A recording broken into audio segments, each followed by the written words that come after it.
الحمد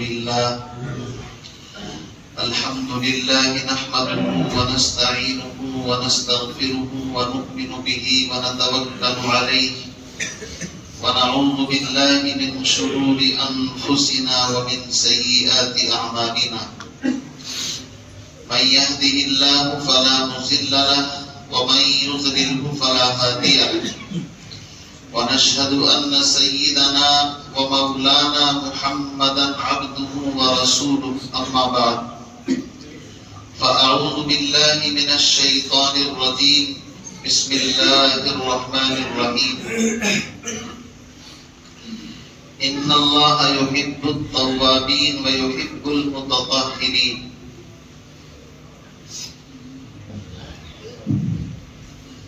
اللهم صل على محمد وعلى آل محمد كما صليت على إبراهيم وعلى آل إبراهيم إنك حميد مجيد اللهم بارك على محمد وعلى آل محمد كما باركت على إبراهيم وعلى آل إبراهيم إنك حميد مجيد يا رب صل وسلم دائما أبدا على حبيبك خير الخلق كلهم هو الحبيب الذي ترجى شفاعته لكل حول من الأحوال مقتحم انتہائی واجب الاحترام بزرگوں دوستوں بھائیوں، دین اسلام سارے ادیان اور سارے دینوں کے اندر کامل اور مکمل اور پاکیزہ مذہب ہے۔ قیامت تک کے لیے اللہ نے اس کو پسند فرما لیا، منتخب فرما لیا۔ الیوم اکملت لکم دینکم واتممت علیکم نعمتی ورضیت لکم الاسلام دینا۔ یہ قرآن اعلان کر رہا ہے تمہارے لیے دین اسلام کو پسند کیا گیا ہے۔ آدم علیہ السلام سے لے کر حضور اکرم صلی اللہ علیہ وسلم تک بے شمار مذاہب ادیان آج بھی موجود ہیں۔ مختلف مذاہب کا اگر آپ آپس میں تقابل کریں گے تو دین اسلام کے مقابلے پر کوئی ٹھہر ہی نہیں پاتا ہے، اس لیے کہ ہر مذہب کے اندر کوئی نہ کوئی ایسی بات ملے گی جہاں جا کر کے وہ اندھیرے میں آپ کو چھوڑ دے گا۔ ہاتھ پکڑ کر کے چلو، چلتے چلتے ایک مقام آئے گا آپ کا ساتھ مذہب چھوڑ دے گا، آپ کو کوئی رہنمائی نہیں ملے گی، عقل کے حوالے کر دے گا، اپنی عقل کے کہ جاؤ جدھر کو چلنا ہے۔ مثلا پاکی کا معاملہ ہے، پاکی آدھا ایمان ہے۔ الطہور نصف الایمان، پیغمبر علیہ السلام نے فرمایا پاکیزگی آدھا ایمان ہے۔ ساری بات چھوڑ دو، اگر ہم صرف پاکی کے اوپر بات کریں تو اسلام مذہب میں جو رہنمائی موجود ہے پاکیزگی اور صفائی، نظافت اور طہارت کے تعلق سے، یہ ہم اس لیے نہیں کہ بھائی اپنے منہ میاں مٹھو بنے کہ ہم مسلمان ہیں اس لیے اپنے مذہب کی تعریف کرنے، بات وہ نہیں ہے، بات حقیقت ہے۔ آپ یہودیت کے اندر جائیے، وہاں پر آپ کو مکمل پاکیزگی نہیں ملے گی، پاکیزگی کا تصور ہے وہاں پر، لیکن جو اہتمام اسلام کے اندر ہے وہ یہودیت کے اندر آپ کو نہیں ملے گا۔ عیسائیت کا مطالعہ کریں آپ، وہاں بھی بلکہ بعض عیسائیوں کے بارے میں تو کتابوں میں یہاں تک لکھا ہے، آپ کو حیرت ہوگی کہ وہ لباس کے نام پر بھی اپنے جسم کے بڑھے ہوئے بالوں سے اپنے صدر کو چھپاتے تھے، بس صرف۔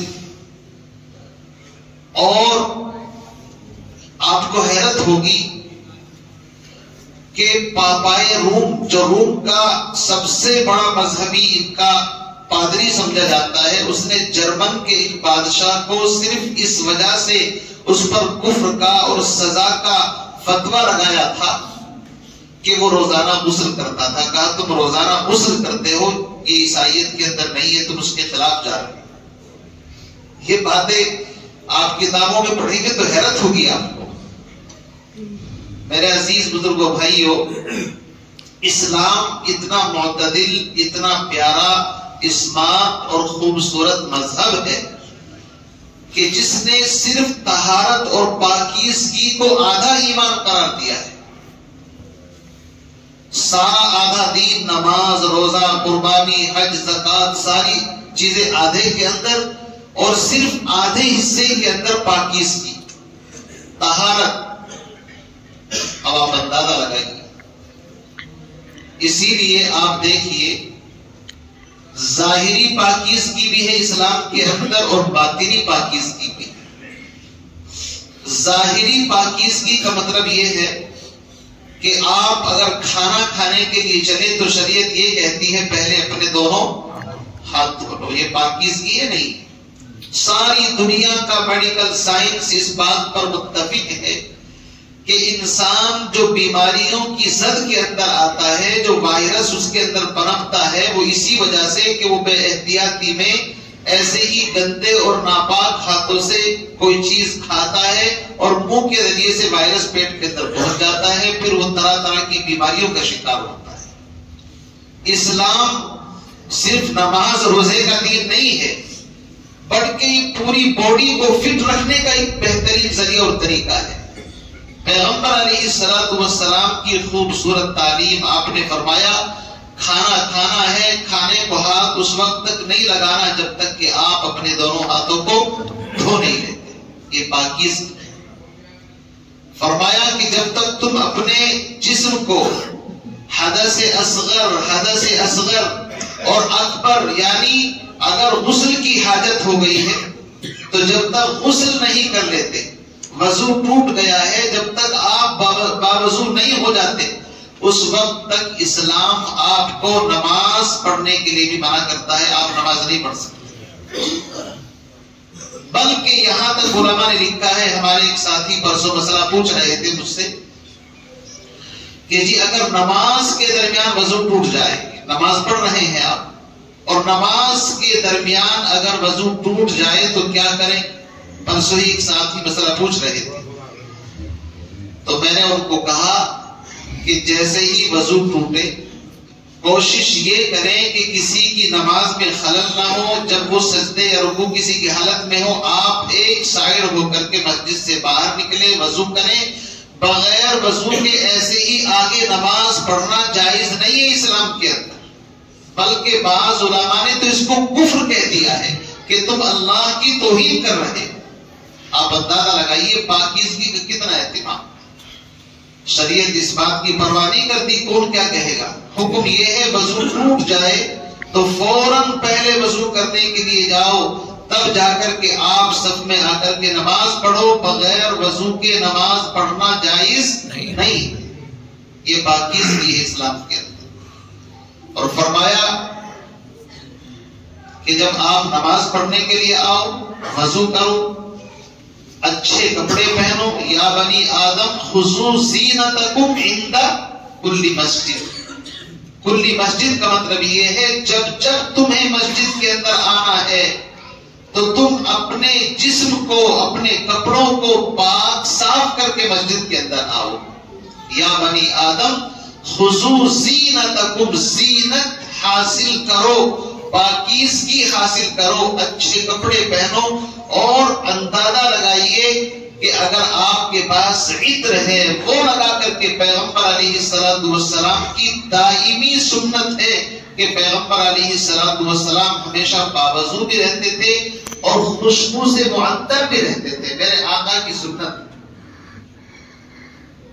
اس کی آپ جتنی گہرائی میں جائیں آپ دیکھیے، فرمایا کہ وضو اگر آپ کا ہے لیکن پھر آپ دوسری عبادت کرنے جا رہے ہیں، قرآن پاک پڑھنے یا دوسرے وقت کی نماز پڑھنے، تو حدیث کے اندر آتا ہے وضو پر وضو کرنے کا ثواب بہت زیادہ ہے، بہت زیادہ ہے. اور سردی کے موسم میں تو انسان پانی سے ڈرتا ہے، لیکن فرمایا کہ سردی کے موسم میں جب انسان وضو کر کے مسجد کی طرف چلتا ہے تو گویا کہ وہ عبادت میں شمار ہے. وضو کرنے کے بعد مسجد کی طرف ہر قدم چلنا ایسا سمجھو جیسے کہ یہ عبادت کے اندر چلنا ہے. میرے عزیز بھائیوں، اسی لیے فرمایا کہ جب تم وضو کرو تو مسواک بھی کرو. مسواک سے دانتوں کی صفائی ہوتی ہے. غرارہ کرو، ناک کے اندر پانی پہنچاؤ، کون سا مذہب ایسی تعلیم دیتا ہے؟ نہیں ملے گا. آپ پڑھیے، خوب مطالعہ کیجیے. یہاں تک پیغمبر علیہ السلام نے ارشاد فرمایا کہ ہر ہفتے انسان کو اپنے جسم کے اندر جو پیر اور ہاتھوں کی انگلیاں ہیں، ان کے جو بڑھے ہوئے ناخن ہوتے ہیں ان کو تراشنا چاہیے، کاٹنا چاہیے، اور اس کے اوپر اجر ہے. فرمایا کہ شیاطین گندی جگہ پر آتے ہیں. یہ جو ناخن ہوتے ہیں، اگر اس کے نیچے کچرا اور میل کچیل جمع ہے تو آپ سمجھ لیجئے کہ شیاطین کبھی بھی آپ پر اٹیک اور حملہ کر سکتے ہیں. اس لیے کہ ناپاک اور گندی جگہ سے ان کو محبت ہے بہت زیادہ. بھئی جو حدیث آپ نے سنی ہے کہ جب بیت الخلاء میں جاؤ تو دعا پڑھو، اللہم انی اعوذ بک من الخبث والخبائث. اس کا ترجمہ دیکھیے، یا اللہ میں تیری پناہ میں آنا چاہتا ہوں خبیث قسم کے موذی تکلیف دینے والے جنات شیاطین سے. کیا مطلب یہ ہے کہ جتنی بھی بیت الخلاء اور گندی جگہ ہوتی ہے وہاں پر شیاطین کا اڈا ہوتا ہے. شیاطین وہاں پر ٹھہرتے ہیں، قیام کرتے ہیں. ان کا دار الندوہ مشورے کی جگہ ہوتی ہے، وہاں میٹنگیں ہوتی ہے شیطان. اب اگر آپ بغیر دعا پڑھے جا رہے ہیں تو یہاں تک آتا ہے کہ شیاطین آپ کی شرمگاہ سے کھیلتے ہیں. اور یہ جو عورتوں پر، بچوں پر اکثر آج کل ہفتے میں 2-4 بچے تو میرے پاس آتے ہی ہیں کہ اس بچے کو یہ ہو گیا وہ ہو گیا. وجہ اس کی یہ ہے کہ آج کل سہولت پسندی اتنی چلی ہے. عورتیں بچوں کو ڈائپر لگا دیا شام کے وقت، چاہے شام میں ہی اس نے بیت الخلاء کر لی، لیکن صبح تک جب تک ماں نہیں اٹھے گی بچے کو اٹھانے کا سوال پیدا نہیں ہوتا. رات بھر جب وہ نجاست اور گندگی کے ساتھ گزارے گا تو آپ بتائیے شیاطین حملہ کریں گے؟ نہیں کریں. حدیث پاک کے اندر فرمایا گیا کہ شام کے وقت اپنے بچوں کو باہر گلی کوچوں میں لے کر مت جایا کرو. یہ حدیث سنا رہا ہوں آپ کو. پیغمبر علیہ السلام نے فرمایا شام کے وقت اپنے بچوں کو باہر مت لے جایا کرو. کیوں؟ اس لیے کہ شام کے وقت جنات راستوں میں، نکڑوں پر، گلیوں پر اور اس طرح کی جو تکالیف دینے والی چیزیں ہیں وہ انتظار میں رہتی ہیں. جیسے ہی کوئی گزرتا ہے اثر ہو جاتا ہے اس کے اوپر. اس لیے میرے عزیز بزرگوں بھائیوں، آج میں آپ کو اس جمعے کے بیان کے اندر بہت ہی مختصر سا وظیفہ اور اتنا سمپل ایک عمل بتا رہا ہوں کہ اگر آپ صرف اس چیز کو پابندی کے ساتھ پکڑ لیں تو رب کعبہ کی قسم کھا کر کے میں آپ کو کہہ سکتا ہوں یہ بلائے تکالیف آپ کا بال بیکا نہیں کر سکتا. سب سے پہلی بنیادی چیز ہے صفائی پاکیزگی. ہمیشہ باوضو رہنے کا اہتمام کرو. کاہے کا اہتمام کرو؟ باوضو رہنے کا اہتمام کرو. جو بندہ باوضو رہتا ہے شیاطین اس کے پاس نہیں آتے ہیں، یہ یاد رکھیے آپ. حدیث پاک کے اندر فرمایا کہ جو بندہ مسواک کرتا ہے صرف مسواک کو دیکھ کر کے شیاطین دور بھاگ جاتے.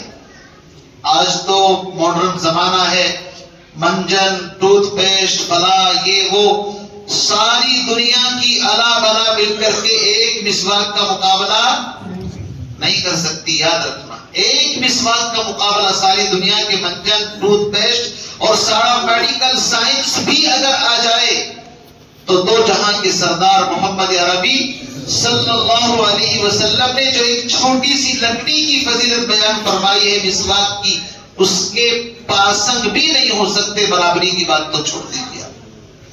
اور فرمایا کہ ہر وضو کے وقت مسواک کرنا سنت. اور وضو کے وقت ہی نہیں، آقا نے فرمایا کہ اگر آپ بستر پر جا رہے ہیں سونے کے لیے اس وقت بھی مستقل مسواک کرنا سنت ہے. آپ بیدار ہوں تو بیدار ہوتے ہی وضو بعد میں کریں گے، سب کام بعد میں ہے، پہلے مسواک کا حکم دیا گیا ہے. آپ اندازہ تو لگائیے کہ پیغمبر علیہ السلام جب دنیا سے تشریف لے جا رہے ہیں، آخری وقت ہے، آخری وقت، غشی کی کیفیت ہے پیغمبر کے اوپر. آپ نے اشارے سے مسواک کی طرف اشارہ فرمایا، مسواک کی طرف اشارہ. اما عائشہ صدیقہ قربان جائیے ہماری ماں اتنی سمجھدار تھی، سمجھ گئی کہ آقا کا اشارہ مسواک کی طرف ہے. چونکہ وہ جانتی تھی کہ مسواک کتنی اہم چیز ہے، پیغمبر علیہ السلام نے ہر موقع کے اوپر اس کی فضیلت بیان فرمائی، تو فوراً اس مسواک کو اٹھایا اور اپنے منہ سے چبایا اور اس کو تھوڑا ملائم کیا اور ملائم کر کے آقا علیہ السلام کے دانتوں کے اوپر اس مسواک کو رکھا۔ یہ تعلیم دی جا رہی ہے پاکیزگی کی، یہ تعلیم دی جا رہی میری امت، مسواک کو معمولی مت سمجھنا۔ میڈیکل سائنس اس بات پر متفق ہے آج اس جدید زمانے کے اندر کہ جتنے وائرس انسان کے اندر جاتے ہیں وہ سب مین منہ کے راستے سے جاتے ہیں، اور منہ کے اندر سب سے بڑی مین چیز کیا ہے؟ دانت۔ اگر کسی کے دانت گندے ہیں، ہوا بھی اگر جائے گی تو گندی جائے گی۔ بھائی دانت گندے ہیں، باہر سے آپ ہوا بھی اگر پیٹ کے اندر لے لیں تو گندی ہوا جائے گی نہیں جائے گی۔ آپ ناک کے ذریعے سے سانس لیں گے، ناک کے اندر بدبو ہے، آپ صاف نہیں کرتے تو بھی اندر وائرس جائے گا۔ اس لیے پیغمبر علیہ السلام نے ہر وضو کے موقع کے اوپر مسواک کرنے کو الگ سنت قرار دیا اور ناک کے اندر پانی ڈال کر کے صاف کرنے کو الگ سنت قرار دیا، اور ایک مرتبہ نہیں، 2 مرتبہ نہیں، فرمایا 3 مرتبہ سارے عمل کرنے ہیں۔ ہاتھ دھونے ہیں 3 مرتبہ، کلی کرنی ہے 3 مرتبہ، ناک میں پانی ڈالنا ہے 3 مرتبہ، صرف مسح بشارہ 1 مرتبہ کرنا ہے، اس لیے کہ مسح کا مطلب ہی ہوتا ہے بھیگا ہوا ہاتھ پھیرنا۔ مسح کا مطلب کیا ہوتا ہے؟ بھیگا ہوا ہاتھ پھیرنا۔ اگر آپ مسح بھی 3 مرتبہ کر لیں گے تو پھر مسح نہیں، وہ غسل ہو جائے گا۔ وہ تو آپ نے باقاعدہ ترک کر دیا، غسل دے دیا، پھر تو مسح کہا، تو مسح کا مقصد ہی فوت ہو جائے گا۔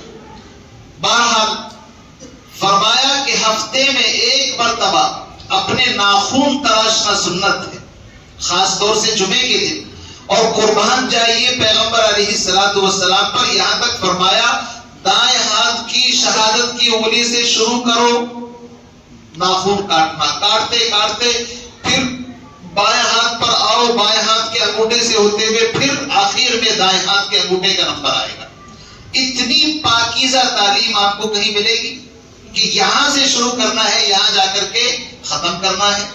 پیروں کی انگلیوں میں دائیں طرف سے شروع کر کے بائیں طرف ختم کر دو، ایک طرف سے شروع کر کے دوسری طرف ختم کر دو۔ یہ ساری کی ساری باتیں اشارہ کر رہی ہیں کہ اسلام ایک پاکیزگی کا مذہب ہے۔ اسلام میں پاکیزگی پر اتنا زور دیا گیا ہے، فرمایا کہ جس گھر کے اندر جنوبی کہتے ہیں یعنی جس کو غسل کی حاجت ہو، جس بندے کو غسل کی حاجت ہو، جس گھر یا مکان کے اندر جنوبی موجود ہو، جنابت والا، ناپاکی والا، رحمت کے فرشتے اس گھر کے اندر داخل نہیں ہوتے، دروازے پر کھڑے ہو جاتے ہیں، وہ اندر نہیں جائیں گے۔ آپ بتائیے کتنی بڑی غفلت آج امت اس معاملے کے اندر کر رہی ہے۔ میرے عزیز بزرگوں بھائیوں، پاکیزگی آدھا ایمان ہے۔ اب تو حال امت کا یہ ہے، اپنے گھر کی پاکیزگی صفائی کر کے کوڑا کرکٹ کسی کے بھی گھر کے باہر لے جا کر کے اکٹھا کر کے ڈال دیتے ہیں۔ صبح 2-4 دن سے ہم بھی نئے ورزش کرنے والے بنے ہیں کہ صبح ٹہل لیتے ہیں جا کر کے، تو باہر جب دیکھتے ہیں عجیب حالت ہے، گلیوں کے اندر اتنا ملبہ، اتنا کوڑا نظر آتا ہے کہ پاؤں بچا کر کے اگر قدم نہ بچائے اور نگاہ خدا نہ خواستہ اگر کسی اور کام میں الجھ گئی، مثلاً فون آ گیا، ادھر ادھر نگاہ اٹھا لی، یقیناً آپ کا پیر ناپاکی کے اوپر پڑے گا، نہیں بچ سکتے آپ۔ قدم سنبھال کر کے گلیوں کے اندر چلنا پڑتا ہے۔ اور یہ کون ہے؟ یہ سب کے سب اللہ کے فضل سے اللہ کے نبی کے امتی ہیں، مسلمان ہیں۔ یہاں کوئی غیر مسلم رہتا ہی نہیں۔ میں تو اس کو کہتا ہوں، یہ تو آپ نے پورا کا پورا ایسا خطہ بنایا ہے، وہاں سے وہاں تک آپ کسی بھی گھر کے اوپر جا کر کے آواز لگائیے تو عبداللہ، عبد الرحمان، زید، عمر، بکری نکل کر کے آئے گا۔ اللہ کا احسان ہے۔ یہ ایمان والوں کی حالت کہاں؟ تو ہمارے نبی نے تعلیم پاکیزگی کی یہ دی کہ تم نماز پڑھنے بھی آؤ تو جسم کا پاک ہونا، کپڑوں کا پاک ہونا، جگہ کا پاک ہونا، سطر کا چھپا ہوا ہونا، ساری تعلیمات کو امت نے بھلا دیا۔ پیغمبر علیہ السلام پر سب سے پہلی وحی جو آئی ہے وہ تو ایجوکیشن، تعلیم کے بارے میں آئی ہے۔ چونکہ بغیر ایجوکیشن کے تو کچھ ہے ہی نہیں. اقرأ باسم ربک الذی خلق خلق الانسان من علق. لیکن جو دوسری وحی آپ کے اوپر نازل ہوئی ہے آپ دیکھیے اس کو پڑھیے. یا ایھا المدثر قم فانذر وربک فکبر وثیابک فطہر. یا ایھا المدثر قم فانذر، آپ کھڑے ہو جائیے اور لوگوں کو ڈرائیے.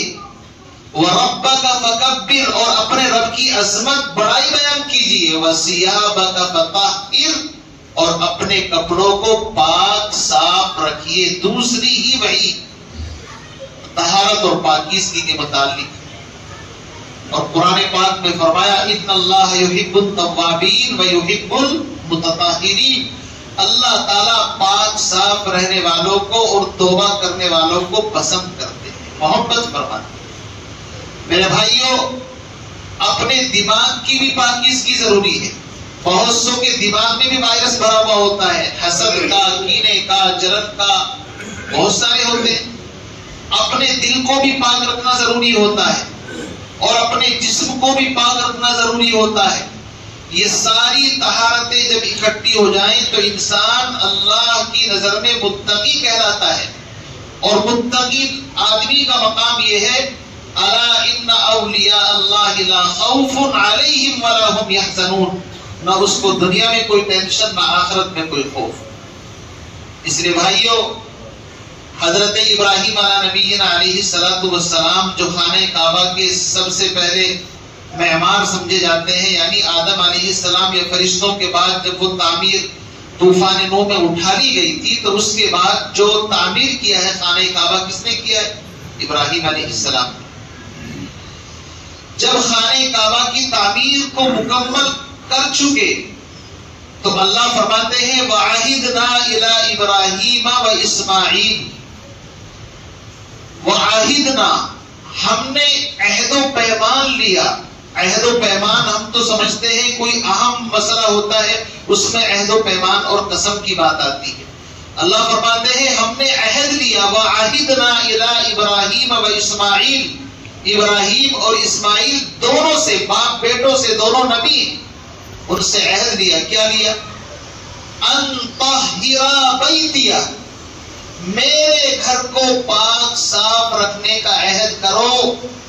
ان طہر بیتی للطائفین، طواف کرنے والوں کے لیے، والعاکفین، اعتکاف کرنے والوں کے لیے، والرکع السجود، اور نماز پڑھنے والے یعنی رکوع اور سجدہ کرنے والوں کے لیے.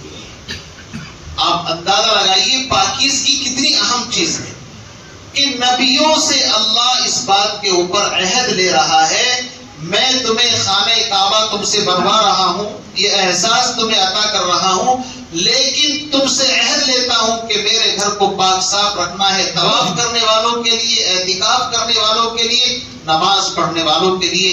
پتہ چلا کہ اللہ کے جو گھر ہیں مساجد، ان کو بھی پاک صاف رکھنے کا قرآن پاک میں بہت زیادہ اہتمام کے ساتھ حکم دیا گیا ہے. اب مسلمانوں کا حال کیا ہے؟ ان کی مسجدوں کو آپ دیکھ لیجیے. اللہ کے فضل سے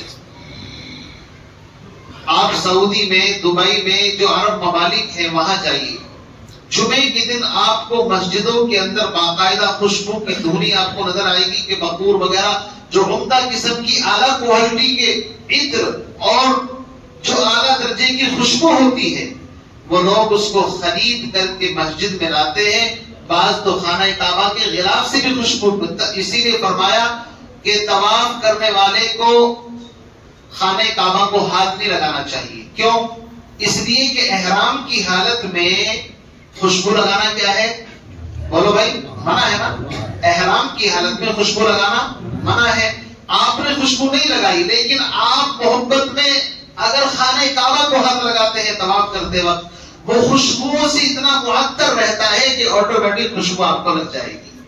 اور آپ کو خوشبو لگی تو آپ احرام کی حالت میں، آپ کے لیے منع تھا، لہذا آپ کو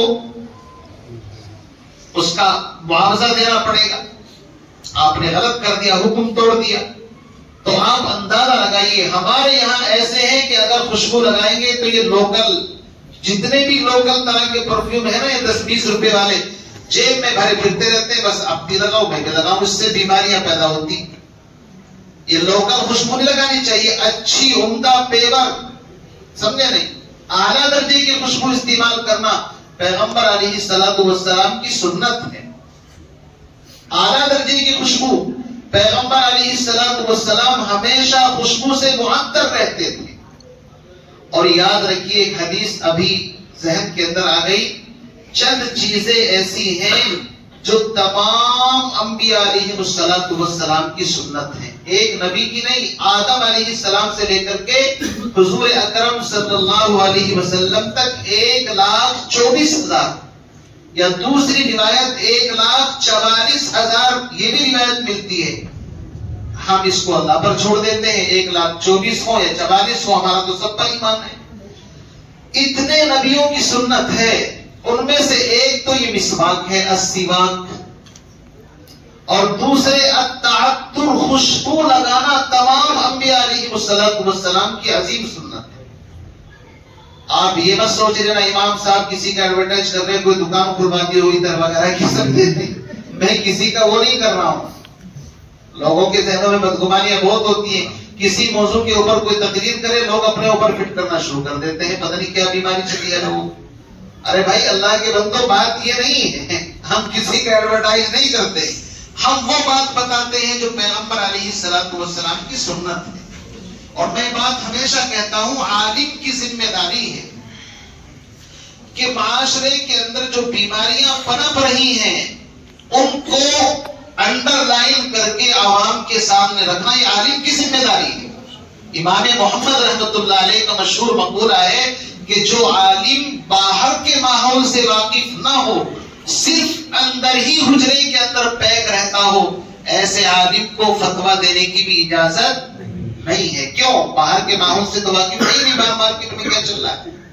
اس لیے میرے عزیز بزرگوں بھائیوں، ہم جو باہر دیکھتے ہیں، جو اللہ ذہن میں ڈالتا ہے، میں ابھی 4-5 دن سے واکنگ کے لیے صبح فجر میں نکلتا ہوں تھوڑی دیر کے لیے، راستے میں اس قدر گندگی کے ڈھیر نظر آتے ہیں، سمجھ میں نہیں آتا، جاتے جاتے دماغ کے اندر اگن بیٹھ جاتی، اور پھر واپس آتے ہیں تو بھی تو جیسے گئے تھے مائنس پلس نہیں ہوتا، کچھ بھی مائنس ہی ہو کر کے واپس آ۔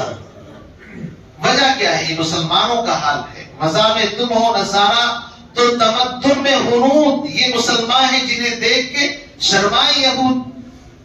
آقا علیہ السلام کی تعلیم یہ ہے، اپنے زندوں کو بھی صاف ستھرا اور سفید لباس پہناؤ، اور اپنے مردوں کو بھی سفید کپڑے کے اندر کفن دو۔ کیا مطلب؟ مسئلہ یہ ہے کہ مردے کو کفن آپ چاہے کسی بھی قسم کے کپڑے میں دے دیں، لال ہو، پیلا ہو، کالا ہو، پاک ہونا چاہیے، کفن تو کفن ہے، لیکن اس میں بھی آپ علیہ السلام نے اپنی پسند بتا دی، میری پسند سفید ہے، اسی وجہ سے تو سفید میں دیتے ہیں۔ اگر کسی اور قسم کا کپڑا ہو نہ ہو تو بھی چلے گا، ایسا نہیں کہ سفید میں فرض یا واجب ہے، لیکن محبوب نے اس کو پسند کیا ہے۔ آقا علیہ السلام کا فرمان ہے، سفید کپڑا اللہ کا ذکر کرتا ہے، اور جب یہ گندا اور میلا ہو جاتا ہے تو ذکر کرنا بند کر دیتا ہے۔ تو آپ اندازہ لگائیے کتنا اہتمام تھا۔ اسی لیے اکابر علماء اور مشائخ نے مسئلہ لکھا ہے کہ مسجدوں کے اندر جو آپ یہ کلی چونا کراتے ہیں، یہ سفید کلر کی ہونی چاہیے۔ کیسی ہونی چاہیے؟ یہ تو اللہ کا فضل ہے، اب تو سفید ہو گئی ہے، پہلے تو اس میں رنگ برنگی ہری، اور جب میں شروع میں یہاں پر آیا تو مجھے لگ رہا تھا یہ پتہ نہیں میرے مسجد دیوبندیوں کی ہے بریلویوں کی ہے، چونکہ یہاں پر جو محراب بنا ہوا تھا ماشاءاللہ وہ بھی ہرے کلر کا ایک تھا، ٹائل لگی ہوئی تھی وہ بھی ہرے کلر کی، یاد ہے آپ کو؟ ادھر ادھر سارے میں۔ تو یہ لوگوں نے کہاں سے نکالا؟ ارے اللہ کے نبی کا جو گنبد ہے وہ ہرا ہے۔ میں پوچھنا چاہتا ہوں اس ہرے گنبد کے اوپر کیا پینٹ صحابی نے کروایا ہے؟ اللہ کے نبی نے کروایا؟ اللہ کے نبی نے پینٹ نہیں کروایا اس کے اوپر، نہ کسی صحابی نے کروایا ہے۔ یہ تو بعد میں ترکوں کے پاس پورا کا پورا مینجمنٹ تھا ان کا، وہ بھی ایک عام انسان ہے، ان کے ذہن کے اندر یہ بات آئی، انہوں نے وہ کر دیا، وہیں سے لوگوں نے لے لیا۔ اور اب تو رنگوں کو بھی تقسیم کر دیا، ہر رنگ مسلمانوں کا ہے، فلاں فلاں کا ہے. ہمارے ہاں کوئی تفریق نہیں ہے. سب سے پاکیزہ بہترین چیز جو پسند کی ہے اللہ کے نبی نے وہ سفید. کیا ہے بھائی؟ وائٹ. بہرحال باتوں میں سے باتیں نکل جاتی ہیں، ادھر ادھر چلی جاتی ہیں. اصل مقصد میرا یہ ہے کہنے کا ہم مسلمان ہیں، اور مسلمان کی پہچان پاکیزگی ہے، طہارت ہے، نظافت ہے. گندگی اور کوڑے کے ڈھیر مسلمانوں کی پہچان نہیں ہے. اس لیے میرے عزیز بزرگوں بھائیوں، اپنے گھروں کو بھی پاک صاف رکھیں. جن برتنوں میں آپ کھانا کھاتے ہیں ان کو بھی صاف رکھیں. جس دسترخوان کو بچھا کر کے کھانا کھاتے ہیں ڈیلی اس کی سب سے زیادہ صفائی ہونی چاہیے. بعض دسترخوان خرید کر کے لاتے ہیں، اکٹھا کر دیا پھر بچھا لیا، پھر اکٹھا کر دیا پھر بچھا لیا، سارا کچھ تو وہیں پر رکھا ہے.